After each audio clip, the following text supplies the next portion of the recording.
వాసవమ్మ జాతరండి వైశ్యులంత కదలాలి, నోరారా కీర్తించగ ఊరూరు తరలాలి.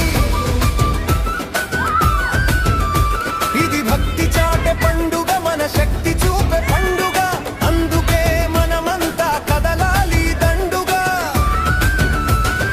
ఎన్నడిట్ల జరగలేదు, ఎవ్వరిట్ల చేయలేదు, కన్యకాంబ ఉత్సవం కానుందిది అద్భుతం.